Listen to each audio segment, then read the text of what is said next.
Ravens-Steelers, the primetime game on Sunday, a rivalry matchup that is always close and could very well be again. Steelers coming off an emotional game against the Bengals in which they lost some very important pieces for very different reasons. Juju Smith-Schuster and Ryan Shazier, who is still hospitalized. Do you expect any carryover from all of that this week? You mean the physicality of that game? Anything, the emotional. Yes, the emotional. Well, think about it. You just played a rival game, and now you have another one this week. Don't forget, on the back end, you have the Patriots next week. And I hear people talking about them overlooking the Baltimore Ravens. I'm like, there's no way in the world they're going to overlook this team. So, yes, I've been through the situation where you have two teams back-to-back, and then you have another game that's very important. This team's built for it, though. They've got the players. They've got a head coach. That division, they're built for these physical games. They got the three Bs as well. I mean, you got Brown doing this thing, you got Bell, you got Roethlisberger. So to me, I'm highly confident that this team will show up and show out. And another B making kicks when he needs to make them in Boswell. Ravens can only hope that there's carryover from their game last week. 44 points, that's a season high, and a nice compliment to a defense that has been balling out all year. Well, and that defense before they lost Jimmy Smith last week was blanking Matt Stafford and that Detroit Lions offense. And this is where Big Ben, the part of the three Bs, is going to have to be spot on. I drew up two plays for you, and these two plays are everything that this defensive Dean Pease will do to a defense, do to an offense. Quarterback, your eyes better tell you a story, and they better tell you an accurate story because they're going to change positions. Here's Weddle going to come down late. DeCastro, your big guard, is going to pull around. Well, guess what? Smith, your linebacker, is going to take the tight end and just penetrate back. DeCastro can't get around.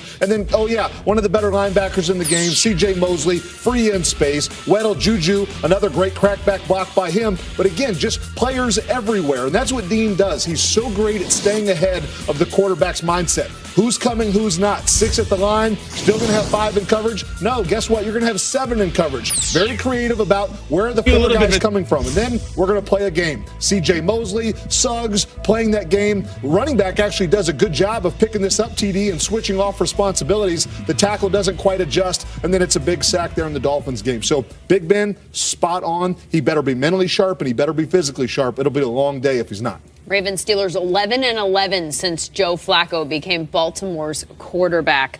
Again, that is a primetime matchup on Sunday, one of quite a few good ones on the AFC side. Chiefs-Raiders, another one tied in the AFC West for now. Titans and Jags are tied also in the AFC South with a game in Arizona for Tennessee and the NFC's 5 seed coming to Jacksonville, a Seattle team that's also fighting for a playoff spot.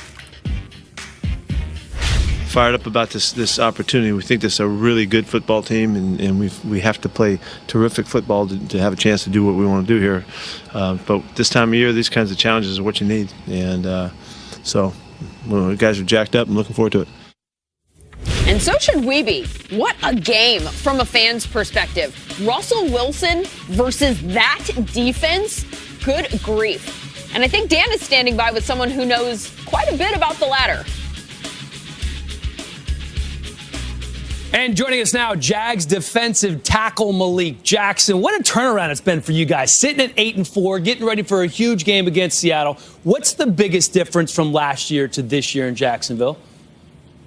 I think it's what the front office did, bringing in Mr. Coughlin, and Coach Marrone is coming in here with that new attitude, that grit, that toughness, and guys just starting to play good football, learning each other, and I think getting the Calais Campbells and the Barry Churches of the world here to help us learn how to play good quality football. It took us over the top. Have you always called him Mr. Coughlin, Malik? It's Coach Coughlin, Mr. Coughlin. You know, you got to make sure you show respect because he's earned it.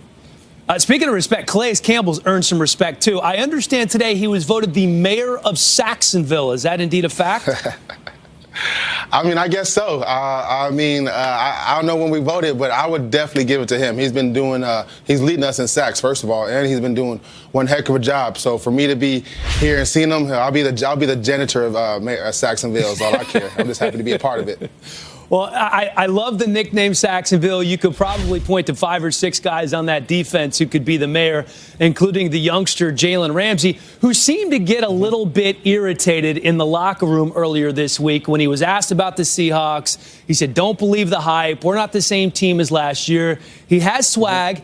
He's confident, but you don't necessarily agree. You believe this Seattle team is coming in here. They're very good. You have to stop Russell Wilson. You have kind of a different opinion, don't you?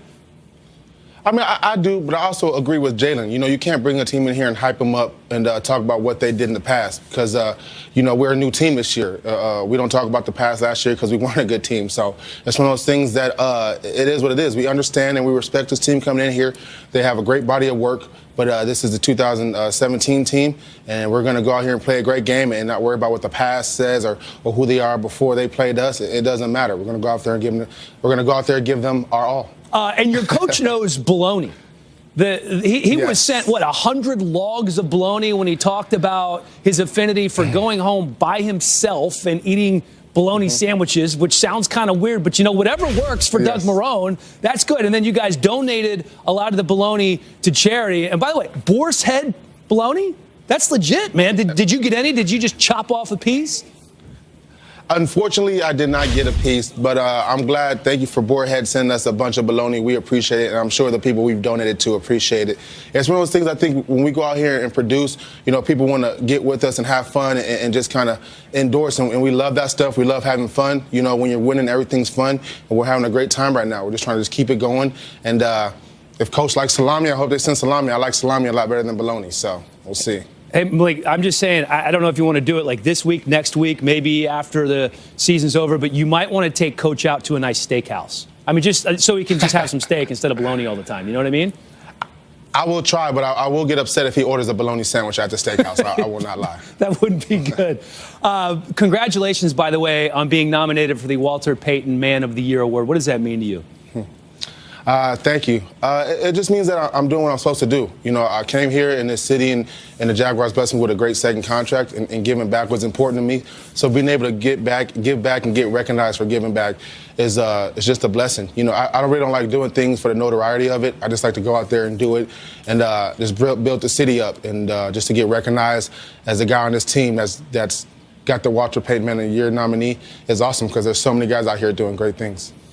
I'm very anxious to see how many members of your defense will be headed to the Pro Bowl. I know you're probably hoping you don't get a chance to play in the Pro Bowl. You're thinking more about the Super Bowl, but you can vote for Malik Jackson for the Pro Bowl or any of your other favorite players. You can do it now. Just go to NFL.com. Malik Jackson and the Jacksonville Jaguars getting ready for a huge game against Seattle, and then they have the Texans coming up next week. Malik, thanks for joining us, and good luck the rest of the way. Hey, thank you guys. God bless. And people go vote for Pro Bowl. We appreciate it. Time to reveal the Pepsi Rookie of the Week for Week 13.